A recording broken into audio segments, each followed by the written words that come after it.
Hello, I'm going to show you a lovely exercise today that really wakes up your whole body, and it's body patting.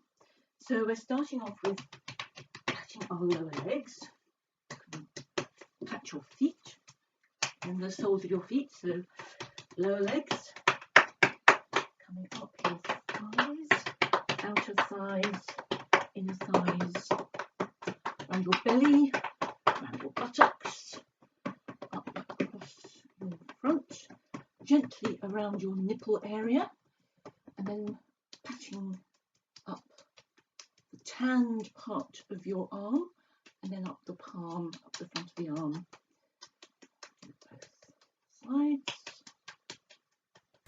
patting your collarbone, patting your neck, and then giving your scalp a good scrub as if you're washing your hair, and then a gentle pattering with your fingertips on your face,